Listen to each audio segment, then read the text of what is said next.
Let me welcome our moderator, Deepak Maheshwari, Public Policy Consultant. Our other panelists, Arghya Sengupta, founder, Vidhi Center for Legal Policy, Saikat Datta, Strategic Advisor, The Dialogue, Nikhil Pahwa, founder, Medianama, and Vinayak Godse, Vice President, Data Security Council of India. Welcome to all the speakers. I would request our audiences to keep posting their questions in the chat box. The panel may select a few and answer to you in the end. Over to you, Mr. Maheshwari. Thank you, and it's a pleasure to be back at the India Digital Summit, an event which we used to earlier host, of course, at the Lalit Hotel in Delhi. But of course, this year we are all doing it in virtual manner. It's been since 2017, of course, we had this Swami judgment, and then we had the Sri Krishna Committee report. We also had discussions around the PDP bill. And of course, on 11th of December 2019, the government did introduce a bill in the parliament. And apart from other things, it also had this interesting section 91, which was about non-personal data. Interestingly enough, just a few months prior to that, the government had already set up a committee under the chairmanship of Chris Gopal to look into the non-personal data issues. And in July 2020, they did come out with a draft report. And we do appreciate the opportunity for all the stakeholders to participate and comment on that particular report. And barely 3 weeks back, in fact, less than 3 weeks back, with the new year, we also got to see the next version of that report. And of course, the comments are due in a few days' time. So I think today where we are at a very interesting juncture. And I would say three things about this. Number one, we already have a personal data protection bill, which is currently with the Joint Parliamentary Committee. And a few weeks back, we saw the tweet from the chairperson of that particular committee saying that their report is sort of almost final. And this is something that we hope to see in being tabled in the budget session starting next week or so. And the second thing is that, of course, we have this non-personal data report on which the comments are due now. And the third thing that is happening a lot is that even while these processes are underway at this point of time, we have many other agencies, whether it's Niti Aayog coming out with a responsible AI framework in July last year, or we also have some of the states coming out with their own frameworks and other issues. Even as some of the major social media platforms or messaging platforms, they are, of course, they keep on changing their privacy policies and terms and services, etc., all the time. And of course, just in the past 2 weeks, we have seen a lot of traction and discussion on one particular such change. And this also resulted, of course, a huge, I'll say, a shift to another platform, which actually resulted even in a small failure in a way, just due to overload of that particular system. So today, of course, we have this discussion on privacy, specifically, of course, the digital privacy. And I'm very pleased to have with me 4 stalwarts, experts, and also people whom I have huge respect and huge long history with. So we have Arghya from Vidhi, Saikat, Nikhil from Medianama, and Vinayak from DSCI, Data Security Council of India. So today what we are going to do is we'll just focus on 2 broad issues. One is looking at these aspects of the data protection at this point of time, and looking at these multiple threats that are coming both from the central government as well as from some of the state governments and different agencies. Does it make sense for us to have a single data protection legislation which deals both with the personal data as well as non-personal data? So that's going to be one of the issues. And second is obviously, what are the institutional frameworks, what is the capacity in the system or the readiness that we should be having in order to be dealing with these type of issues. But first, let me start with Arghya. So Arghya, you've been, of course, a member in the committee and have also been influential in shaping many of these ideas for past few years. Now, looking at from the constitutional framework, if you see, and this is my hypothesis, that IT has actually become a de facto concurrent subject in the country rather than being a residual mandatory subject as would have been the case, because much before the government of India set up even a Ministry of IT or Department of IT, some of the state governments already had IT departments and IT policies. And today, I think the situation is that no matter what the central government does, some stuff will keep on happening at the state level also. So whether we had this couple of 3 different policies that came out 2 months back from Tamil Nadu or some other states, so different things are happening at this point of time. So what's your take on this type of a proposition that some people are suggesting? Or for that matter, what could be a way that even if you have 2 different regimes, one for personal data, another for non-personal data, and how do these 2 sort of coalesce or coexist, or hopefully without too much of conflict and more of harmony?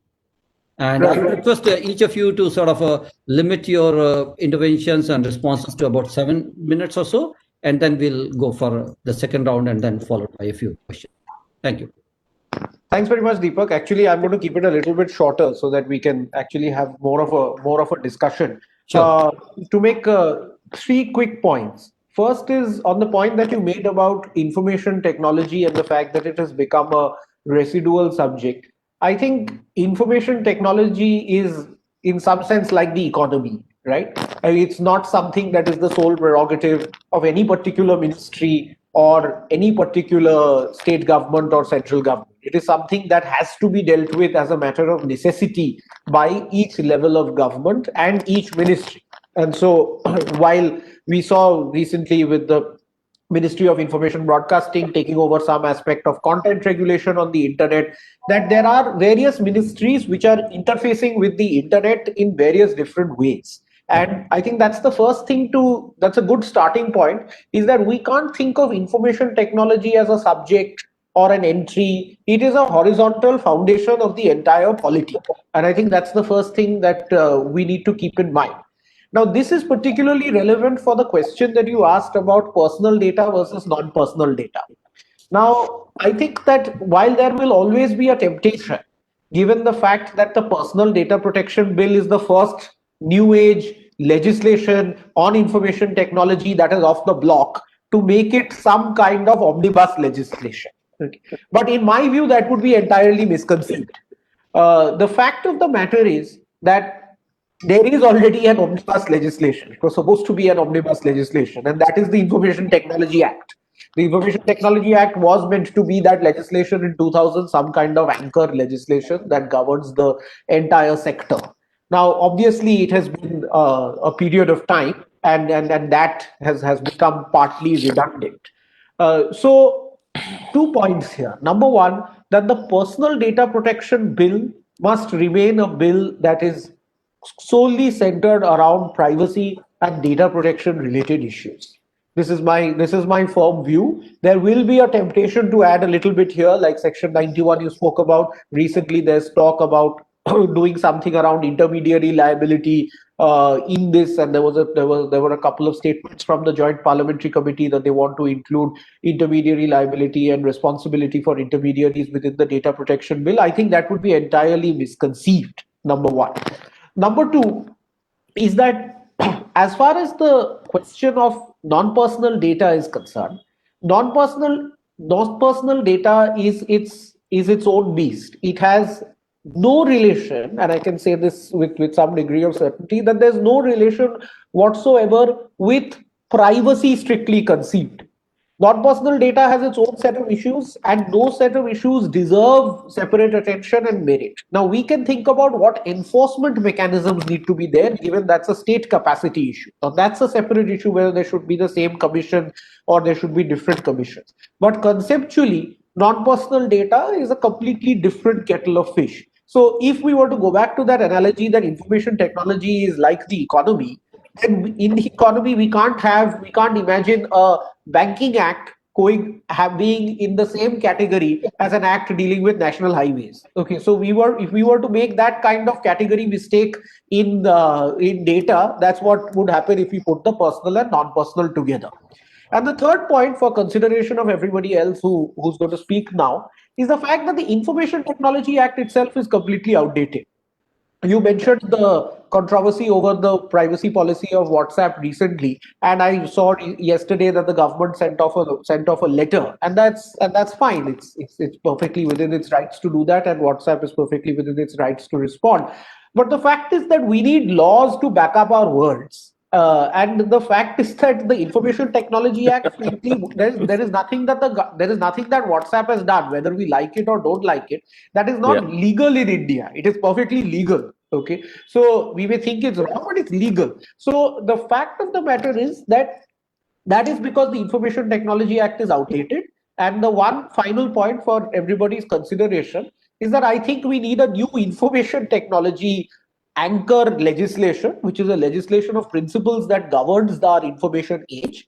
And that focuses on ease of living. That is, how can information technology provide easier services for people, which is actually one of the most fundamental points as to why we are in the information age. Number two, ease of business, clear and certain rules for business, and these can be the broad principles. And the third is ease of enforcement, as in how can we ensure enforcement. And I think that if we have that principled framework, on top of that, privacy and personal data protection, non-personal data, and a host of other emergent issues, AI and so on, will come. So my sense, in short, to summarize, is that we need to keep the personal data protection bill as the personal data protection bill. The non-personal data is conceptually a separate issue. We can think of coordinated enforcement mechanisms, but it must be a separate framework. And three is that we need a new age principled legislation like the Information Technology Act, which are the baseline principles for governing the information age. I'm going to stop it there. Thanks, Arghya, for this fantastic articulation. And in fact, just a few months back, I had also written about that. What we do need is a unified digital policy framework, preferably at the helm of the Prime Minister's office, and that should be the guiding sort of light for everything else to sort of align itself with that. So let me turn over to Nikhil now. So Nikhil, I want you to sort of deal more and look into more from the issues of the civil rights, including privacy, but not only privacy, others also. So whether it's about accessibility or freedom of expression and speech and other things also. And from that perspective, where do you see these type of things? For example, the Arghya did mention that personal data is separate, non-personal data is separate. Some people opine that even non-personal data may have privacy issues and vice versa. So what's your take on this type of proposition? So, Deepak, let me first comment on the bill, and in that context, maybe I'll address some of your concerns. This is my 13th India Digital Summit, so I know what this audience sort of wants to discuss and wants to talk about. So I'll put the civil rights angle in the context of business also.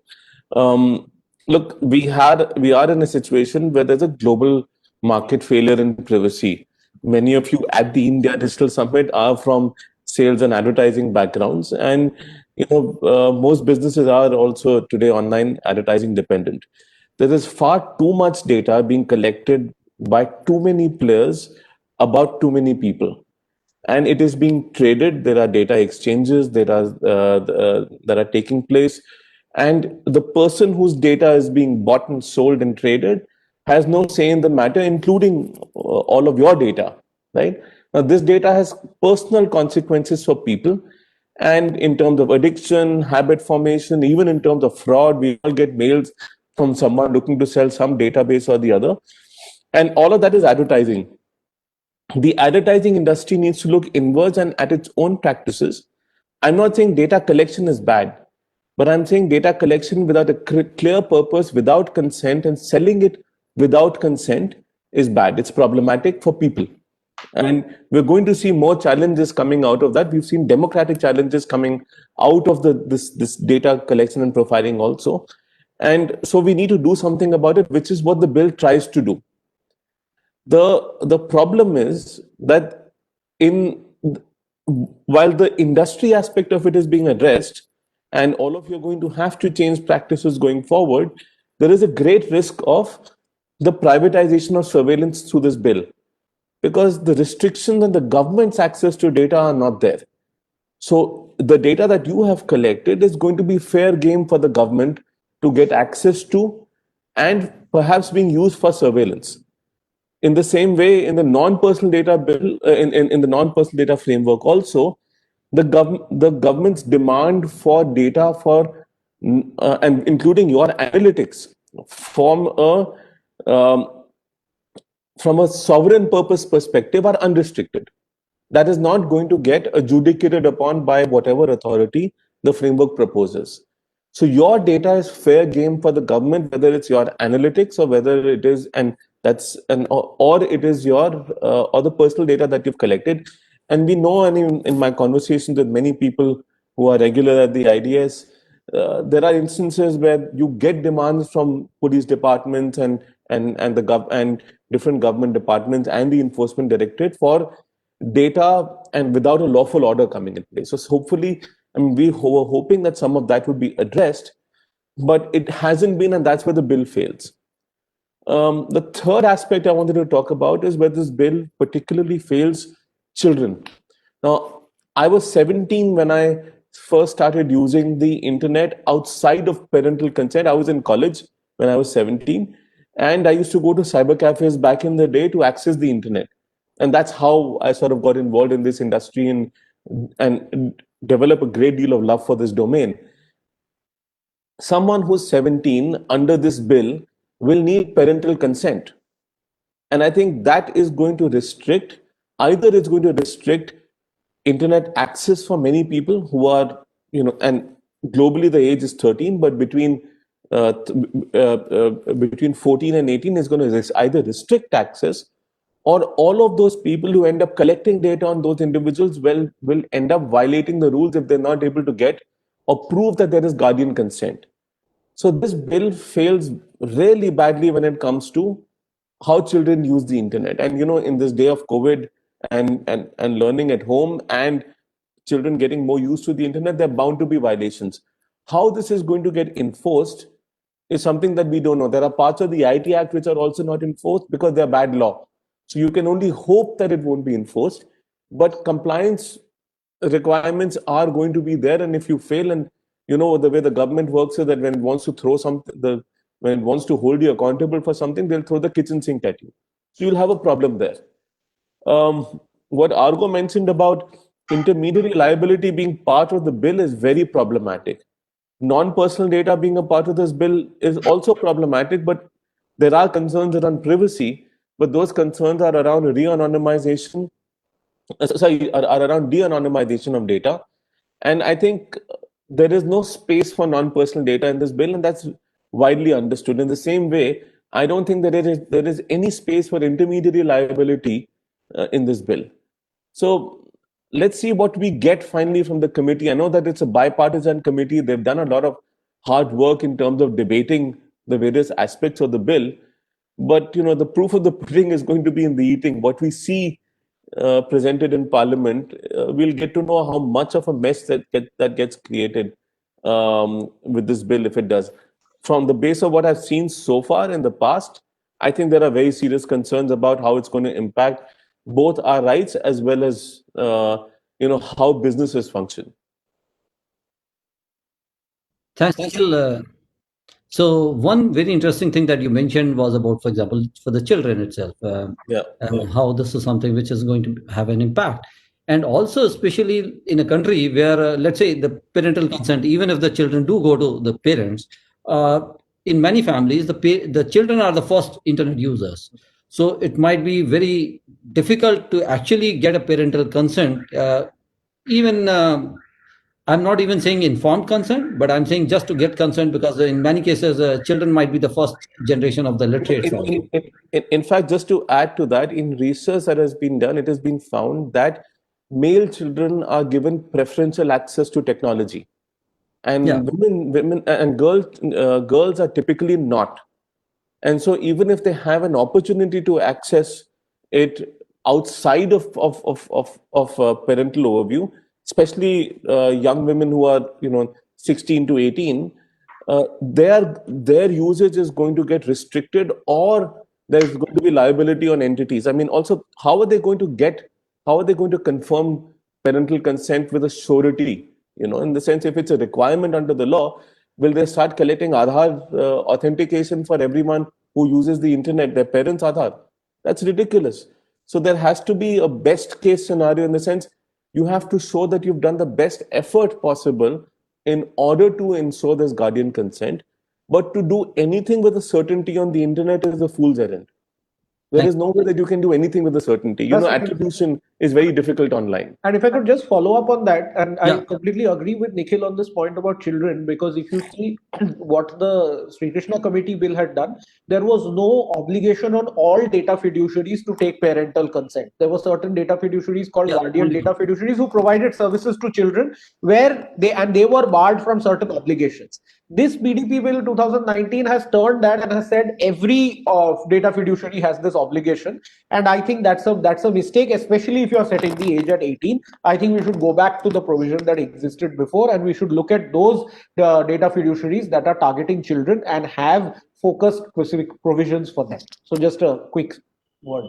Thanks, Arghya, for that quick quip. So, Saikat, I want you to sort of look into this. So, Nikhil did mention about the surveillance, okay?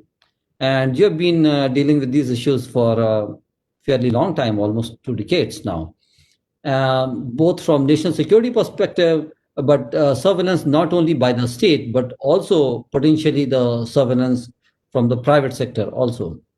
And beyond that, if you see, for example, what Nikhil just mentioned, so it could be even surveillance, let's say, by certain family members, okay, of children or spouses or other family members or anything like that. So across all these 3 domains, so both at the state level and the private sector level, but also in a smaller level, at a much smaller unit level, whether it's a family or a school or an office or something like that. So how do you see these type of things playing on within this framework which have been proposed both under the PDP as well as the NPT committee's recent report? Thank you, Deepak, and thank you, IMI, for having me here. I think the fundamental aspect of any privacy legislation, we need to recognize that it is basically information is power. And that has been very well recognized the world over. And that should be seen as one of the fundamental beds of any privacy law, because at the end of the day, you're talking about how much of information you're in a position to restrict, which will go from one person to another or from one entity to another. Unfortunately, in this country, if we look at laws, and I think the only comparable law, I mean, somebody like Arghya can correct me, but in the last 20 years or so, if you were to look at any other law which can compare what the PDP is proposing to do, is probably the Right to Information Act.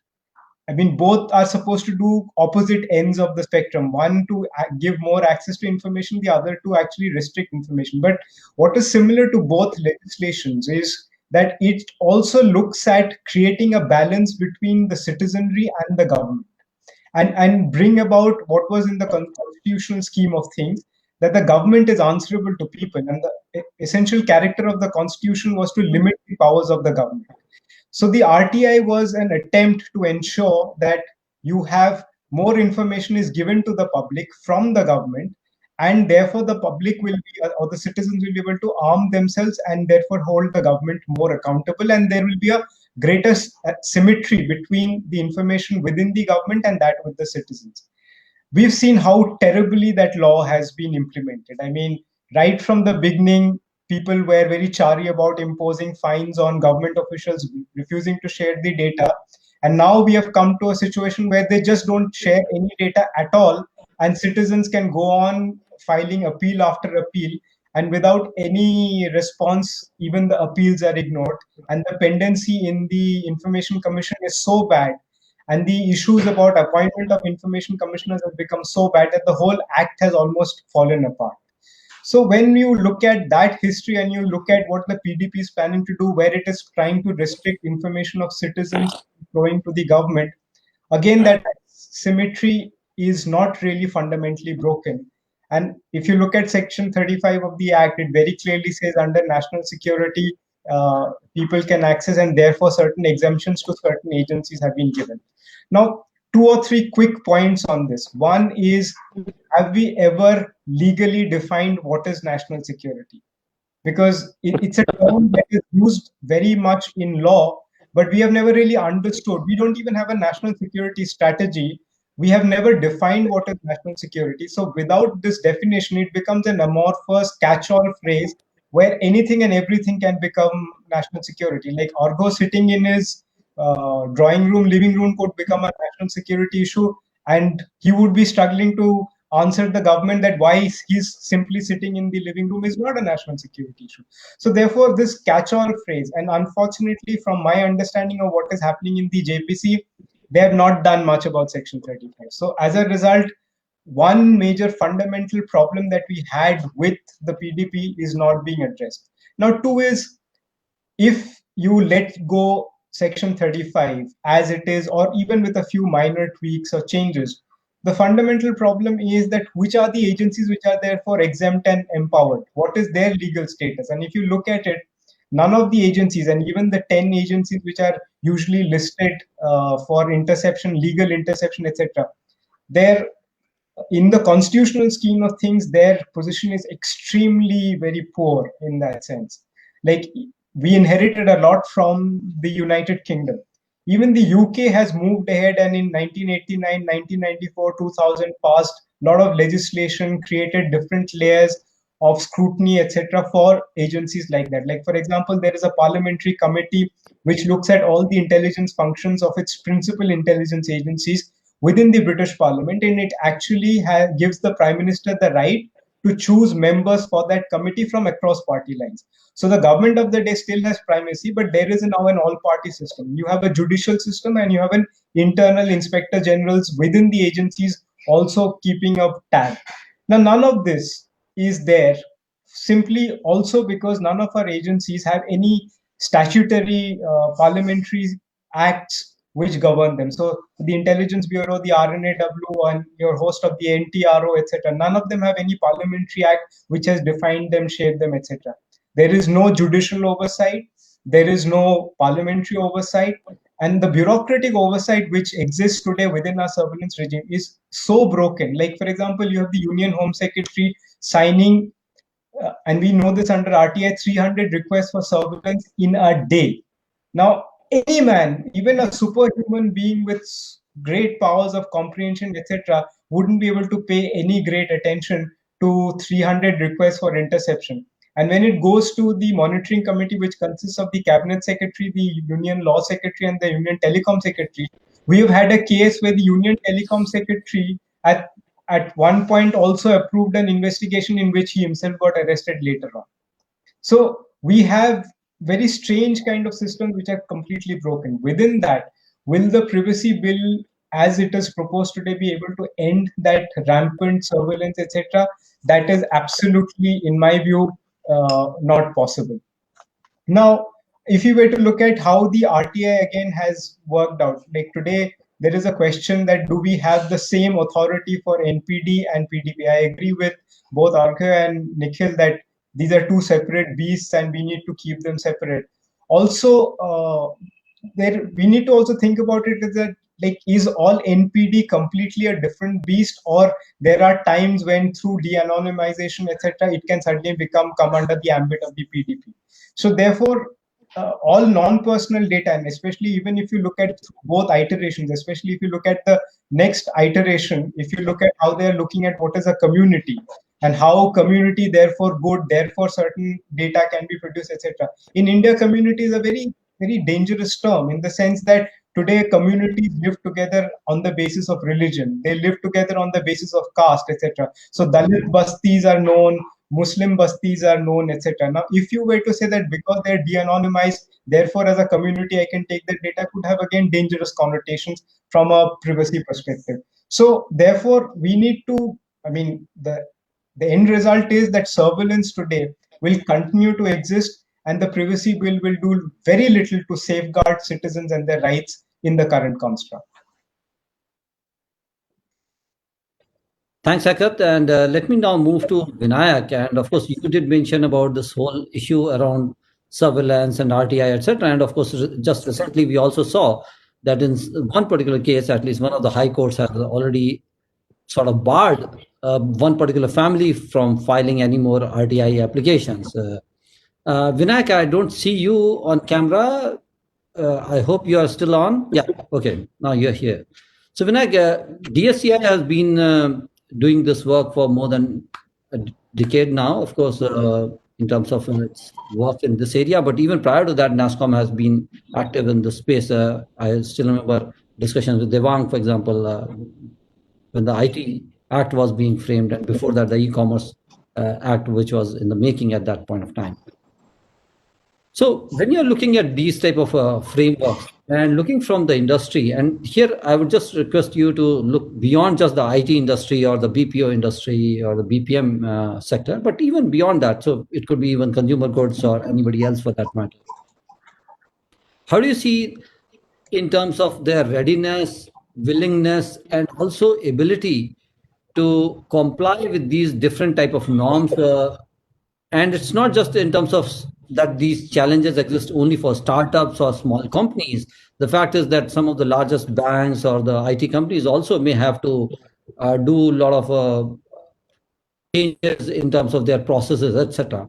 And beyond that, even if, let's say, they were to do all these things, they were to go through all the hoops, how much of the stated or unstated objectives will actually be realized, even if you were to do all those things? So where do you see the balance in terms of the investments needed and the value being realized on these type of fronts?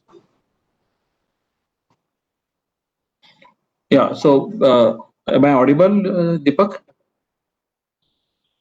Hello? Yes. Yeah. So this is an important discussion, and thanks for having me here. I am for this particular summit and discussion on this particular topic. From industry perspective, so we see and what we have seen in last 3-4 months time, and there are some payment provider and some significant amount of data has gone to the dark web, and there have been issues with one of the food delivery supplier as well. So once we have many more digital product companies there and unicorns there, we are seeing many such kind of issues and problems basically. And until now, there are definitely some new emerging industry which had been really aggressively growing, aggressively putting effort to scale up their operation and probably catching up that particular critical mass. And that story we have been seeing, almost 31 plus companies are now unicorns as well.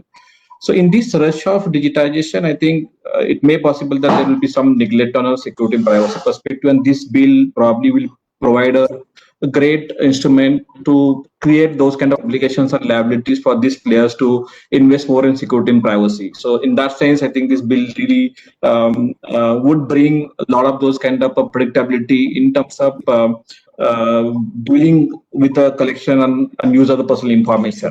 So this bill will definitely serve to create that trust in the user's mind, so that trust can help us to get more and more such kind of users on a digital platform and make them basically transact online. And that definitely data privacy, as we had been working for last so many years with the European Union with respect to the exchange of data between that geography to India.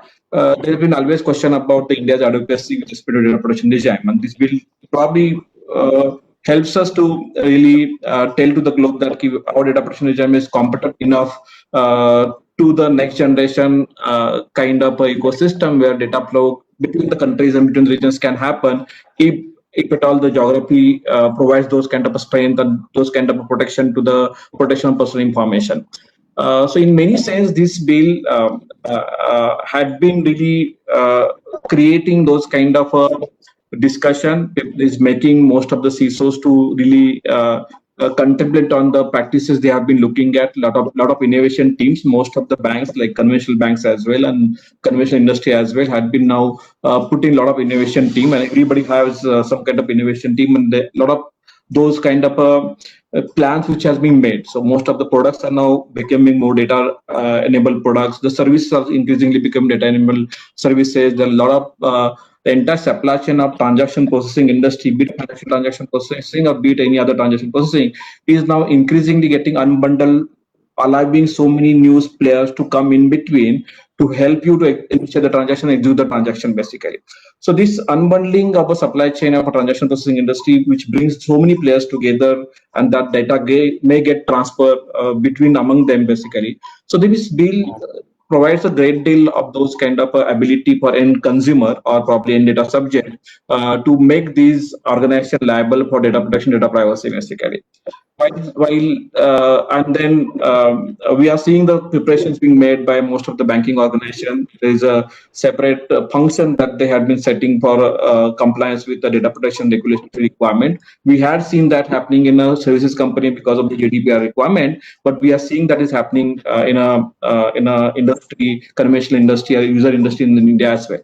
I'm also, because I look at the incubation of the security and privacy startup, I'm also seeing great deal of interest in a privacy innovation, privacy engineering as well. And we have been incubating many of the privacy technology specific company, and they are getting quite interesting kind of traction in the market. And that tells us how the ecosystem is definitely responding. Although the investment may not be happening the way we would be seeing. We are seeing in case of some of the breaches basically. So in one particular payment gateway, a specific breach, there were definitely issues with respect to anonymization of the personal information, and this unanonymized data which got into dark web and millions of records got there. So that's definitely a concern area, and we need to really sensitize people for that.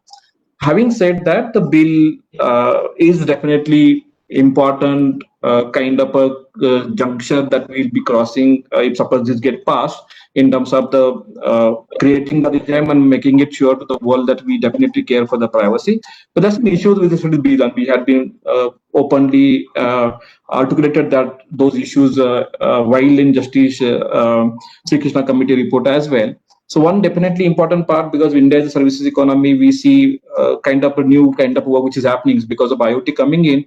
I've just recently seen the streetlights of some of those global cities are being managed out of Bangalore. Hence, for the farms will also be managed out of India. The factories will be also managed out of India, basically, and that was possible because of IoT on this region which is coming in.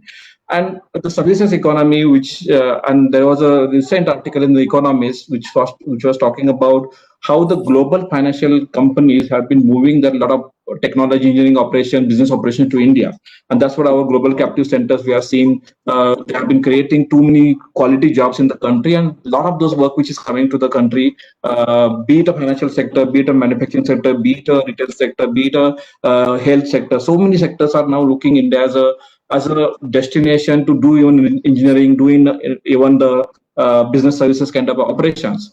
And in this service-led economy, if you talk about the localization of data, that would definitely hamper a lot of those kind of economic possibilities for the companies which are looking at the market. And this localization is definitely one important problem that we have with this bill. Another, the NPD is definitely from the industry perspective, I have to say. So privacy becomes a primary instrument for pushing various different kind of agenda, right? For example, NPD is a different agenda altogether. You probably have economic agenda, and you try to push that under the name of the privacy. And there's so many such agenda that you try to push under privacy is such a subject which touches the individual and touches the policymakers and touches the economy. So you try to push so many such kind of agenda under the name of privacy, and NPD is definitely one such step. Europe tried to solve this problem, right? So, for example, we always talk about GDPR, but they had tried to look at PSD2, the Payment Services Directive 2, which had been giving such kind of providing such kind of abilities for the larger companies to share data with the smaller companies, basically. There's a mandate which has been created. But this is a problem. The payment data needs to be shared, and there's a PSD2 specifically for that. Now we are trying to bring such kind of expectation into the larger privacy bill would definitely be a problem. There are definitely, yeah.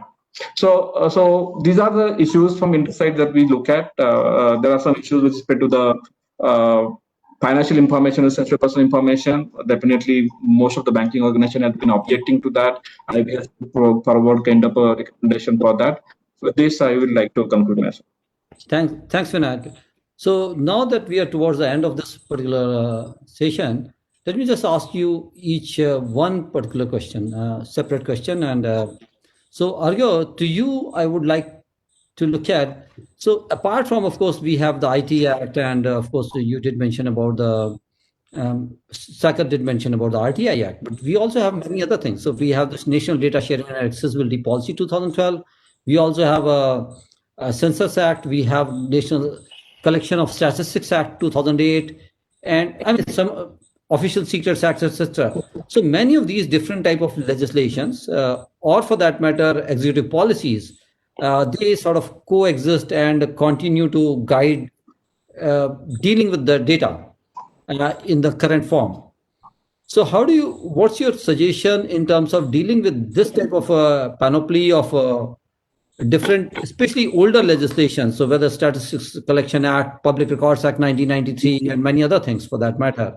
And what's your suggestion from that perspective, apart from the one that you already made earlier in terms of having some anchor legislation for internet or information economy as such, but how to deal with these type of specific sector specific issues which have been there on the statute books for long? Yeah, so Deepak, very quickly, I think panoply of legislation on any subject matter will exist. Okay, as in whether you mentioned a few, and in every sector there will be some, right? As in if you're dealing with land records, there will be a registration act, and there will be all kinds of things. Because at the end of the day, all we are doing is that we were doing something physically. We are now doing something in a medium that is different. So the underlying basis of it remains the same. I think the two ways to deal with this issue is, one, there is a very technical legal way of dealing with it, which is that there is a principle in law that a later legislation overrides an earlier one, or a special legislation overrides a general one. So if there is a special legislation that deals with, for example, collection of online statistics, then that would override the Collection of Statistics Act 1992 or 93, whenever Public Records Act or whatever that was called. So number one is that there is a technical legal solution to this that exists. But number two is that what we need, I think it would be utopian to think about, some one legislation or one framework. But what we need is some certainty. And I think this is what industry also looks at, that while we may have a number of legislation, we are certain as to what is it that governs us. And in order to ensure that certainty, I think two things are necessary. One, I have already stated, we need an anchor legislation which can be the go-to for anyone saying that this is basically the mothership. So what is the constitution of the digital economy? And that is an IT Act for the 21st century. Okay, and so that's one. And number two, to finish off, is that we need an enforcer. We need ultimately, as in an authority which can quickly, efficaciously, and knowledgeably make these determinations. So even if there is a conflict between a Collection of Statistics Act and a new Personal Data Protection Bill, there should be some authority which can quickly make this determination. And I think that's what we need to ensure that despite this panoply, there is certainty. Thanks, Arghya. And Saikat, one very interesting question that has come up is, from the audience, that we do have many of these public-private partnerships, okay, that do involve some sort of data sharing. And what are the type of frameworks that should govern these types of partnerships in particular? So, for any data sharing, at the end of the day, if somebody is a data fiduciary or a data controller, those roles will become very clear once the PDP bill comes into effect. And as Arghya also pointed out, there will be a certain authority which will be adjudicating every time there is a confusion or there is a debate about where this data should be shared, what conditions, etc. And there is also a premise, although it does not work. Like when the RTI Act came, it says this now precedes every other preceding law, etc. But the OSA continues to have a greater say than the RTI. Similarly, when the Personal Data Protection Bill becomes an act, it will probably be overriding other acts. But as Arghya also pointed out, that in this country, that's very unlikely to happen. Okay, thanks. So Nikhil, when we are looking at these type of frameworks, one other issue that keeps on coming time and again is, on one hand, we have this, for example, National Data Sharing and Accessibility Policy, or RTI, which says, okay, make things public, make things public, make things public. But in that, I'll say at times, even in terms of eagerness, even including in the political and the executive leadership, just to make things public, we also have at times unnecessary overt exposure. So, for example, we had this whole issue about bank account and Aadhaar numbers and other type of things being published, not with a malintent per se, but probably people were just eager to comply with, okay, that these are the dictums that we need to publish and make things more and more public that way. So what are your one suggestion in terms of having better sensitivity within the setup, within the institutional framework, to be more sensitive about these type of things and balancing things? Sorry, you're asking whether there needs to be more sensitivity with amongst government. But I'm saying how. One second. I mean, how you will get government officials to become more sensitive about personal data and about, I mean, with Aadhaar, CIS had done this report that about at least 130 million people, their Aadhaar details were published online, and not take biometrics, but name, address, father's name, bank account details, Aadhaar number, all of that. There were Excel sheets that were available on Google search. So I think first we need to expect that before we need some training for competence over here to begin with, that someone should at least have that much of brains that you shouldn't put out that kind of detail up online. And today you've seen ever since then, you've seen years of frauds, of UPI frauds taking place where money is being funneled out of people's bank accounts. How you can get government officials to become more sensitive about, people like you and me who they just see as mere subjects in a feudal governance system, honestly, I don't have a clue.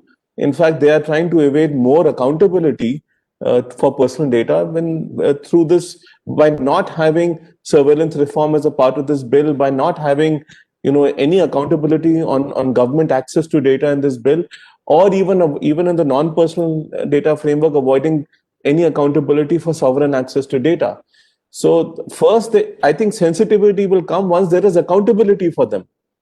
And we haven't seen anything of that sort. So honestly, that's one of the biggest failures of this bill as far as I'm concerned. But one of the things that I would like to leave everyone watching this discussion with is that you need to become a little more cognizant about public policy. I know that many Indian companies do not have a public policy department. They don't have people working with them who understand public policy.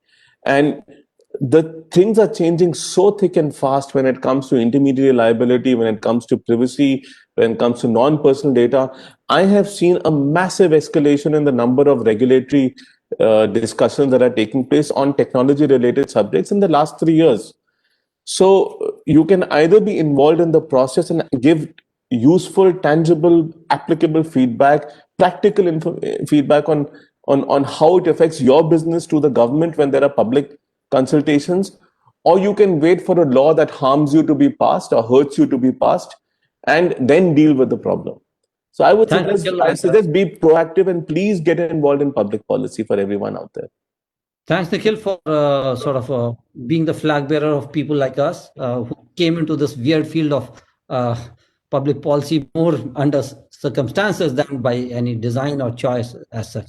So Vinayak, quickly, now we are almost towards the end, just about 1.5 minutes to go.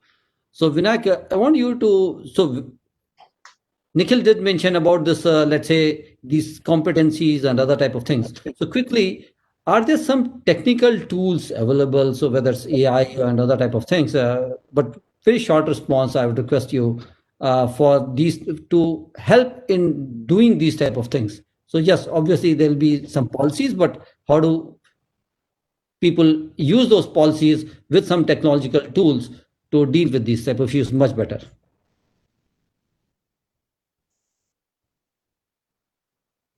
Regulation tech, RegTech is people talk about, and in the context of privacy now, most of the organization can make use of those technology which are coming in. So there are, with the management of a data can be satisfying all the expectation that subject matters of privacy through, and which are getting more and more granular specific now. So there are many solutions in a privacy engineering, privacy innovation which is coming in. There are a handful of Indian companies working in this apart from the global companies as well. So there is something called as an initiative that we have been looking from DSCI. It is a technology modeling of a subject matters of privacy. And as a part of that exercise, we see how particular specific expectation privacy can be managed technologically, and how across the globe it is happening, and how different technology stack in terms of AI/ML can be used to do that. For example, anonymization is definitely one of the important tools, and most of the organization can make use of those technological solutions which are available to satisfy the designs basically. So many of the privacy engineering innovation startups that I see, I usually see them as a digitization enabling startups, basically, innovation enabling startups, basically. And definitely means private sector organization has been using it, but taking it to government sector organization definitely would be challenging. And security is the issue there. I'm not sure when they will really take a privacy on their agenda and try to reflect on that. So with all the effort, we have now security CISO in each of the government organization, but we probably need to have privacy function in the government officials as well. Thanks a lot, Vinayak, for this interesting thought that apart from security, the government should also have a privacy sort of in charge or privacy officials as well. So as we sort of have come to end of this particular session, I don't think that, this 50 minutes were sufficient or were even designed to solve this particular problem. But I hope that the audience was more informed in some cases, at least in some dimensions, with the insights brought from all the experts that we have here. And with that, I would just like to thank IMAI and the organizing committee of IDS again, and back to them. Thank you. Thank you to all our panelists. Thank you to our gold partners, Freshworks and Tata Teleservices, our silver partners, Reverie Language Technologies and FileOC, our bronze partners, CrediWatch and InShots. Thanks a lot. Thank you. Bye. Thanks. Thanks. Thank you. Thank you.